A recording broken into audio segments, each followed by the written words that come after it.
pull back on it. Very smooth, very nice. All right, a lot of you guys have seen this.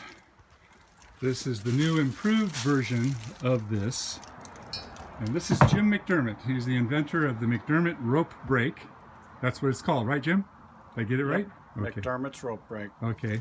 And you can find it online if you go to McDermottRopeBrake.com. Is that right? McDermott'sRopeBrake.com. There's an S in there. I'm sorry. But no apostrophe. Okay, got it. All right. First off, I love my polished aluminum. Why did you anodize it? The anodizing process makes the surface harder and more resistant to abrasion, and the device will last longer with the rope running through the aluminum. Okay, okay. Well, so far I know you've got hundreds of hours on this one. I see a little bit of wear in there. It's starting to indent a little bit, so you're just going to make it last longer. That's correct. All right, what we're setting up here is utilizing the rope brake as a device from the base of the tree. And Jim's going to go up there. We've got one hanger up in the tree we're going to pull down. We can use the bucket to get up there, but you're going to have to get out and climb, so we're going to have to do it kind of conventionally. So how would you use this in a tree if you were in a bucket? If you're in the bucket truck, you would secure it on one side, usually your weak hand side. I would typically leave this knot here all the time. Then I would wrap it around here 2 or 3 times with a couple of half hitches, and then gravity does the rest. Do you tie it on the bottom if you're up in a tree? Sometimes yes, sometimes no. This down here is critical if you're going to use it at the base of the tree, because that's what keeps it from moving around. That supports it down here from upward motion. On the ground, typically I would use it if I had a climber that had to go way out on limbs, and he might run the rope through a small pulley or even a carabiner. Or over a crotch. Or even over a crotch. If the operation is being done from in a bucket, typically it's beneficial to hang this up in the crown of the tree. Okay. So do you normally put it on a horizontal limb? What about if the limb is out like this and you've got it swinging out there? If the limb is horizontal, I'll wrap a rope around here, tie it around, and you can keep this at a perfect 90-degree angle, no problem. Okay. Now I noticed that this runs really, really smooth. If it's up in the tree, it's not advantageous to run the rope through this side and then back up, because that's a sharp bend here. But the smoothness of this is one of the biggest positive aspects of this device. That's why it's made out of aluminum. The aluminum enabled me to have it manufactured with all 1/2 inch or better aluminum. Thickness? Yes. And then all edges have been radiused, machine radiused. So there are no sharp edges. It's really, really smooth. And there are no moving parts. And there are no components that rely on a singular weld. And it's all right there. The construction of this, let me show you on my version here. You can see all the way through. You drilled a hole through this base plate and you welded it all the way around. These pieces are welded on both sides, so that is never going to come out. The weld across here is beautiful.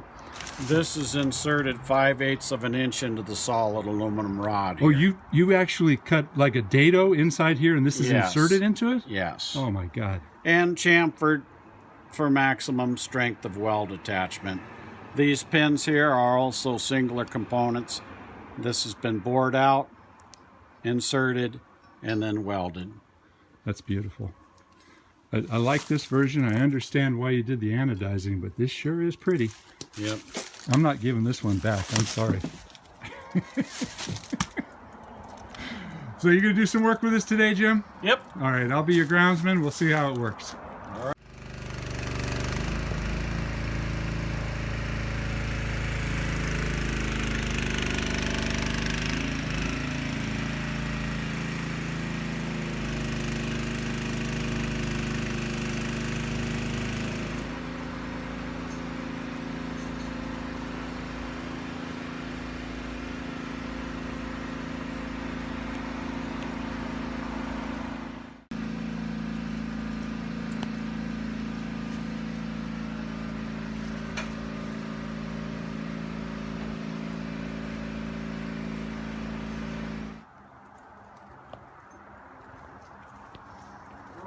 down.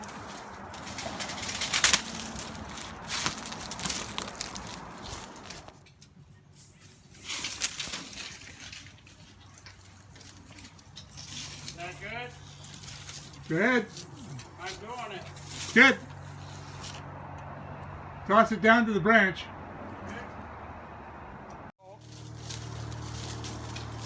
How old are you, Jim? 91. Proud of it. I know how old you are. You're 59 years old and you're still doing this. Oh. I'm just a shadow of the man I once was. And this is proving it.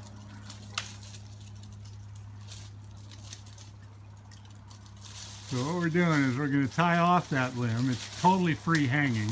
It's completely caught up there. Hopefully Jim won't dislodge it. Going to tie a bowline on there and pull it up tight.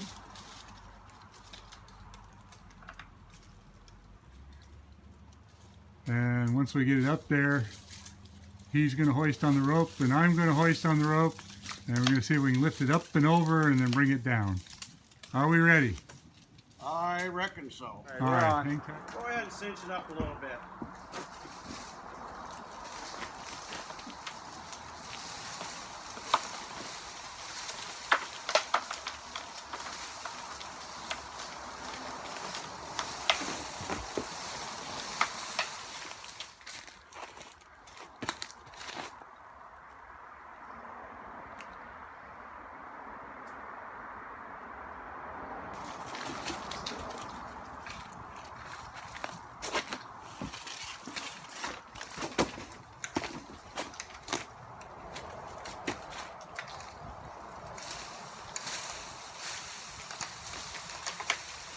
And you got slack in the line? Not yet. You want Go slack? ahead and put some slack in the line. Okay, you got it.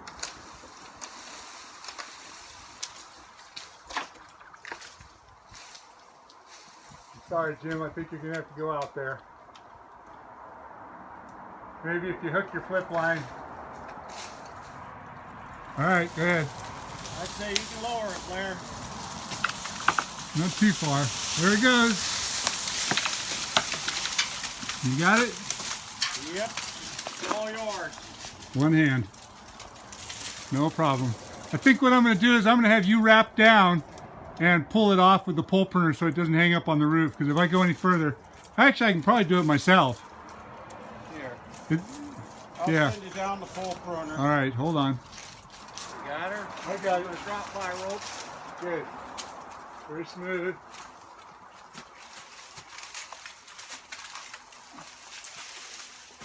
This is the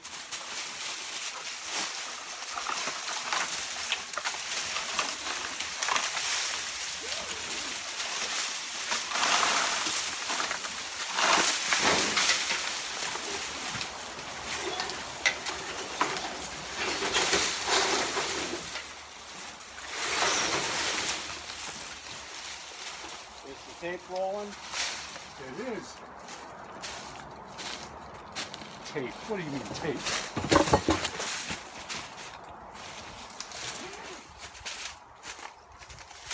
It's down.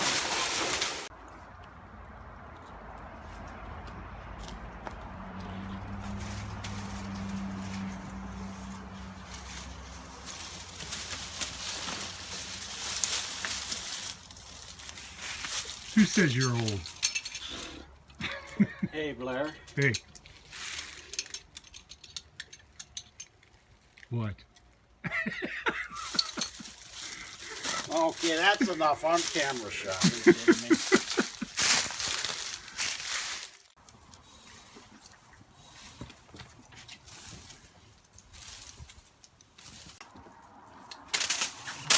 Whoop.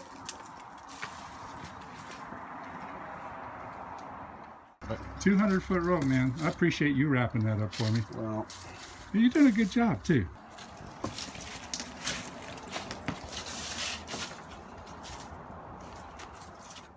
okay, get out of here. Nice job of rolling up my rope. Thanks. You're welcome. Now it's mine. All right. You got it? I got it.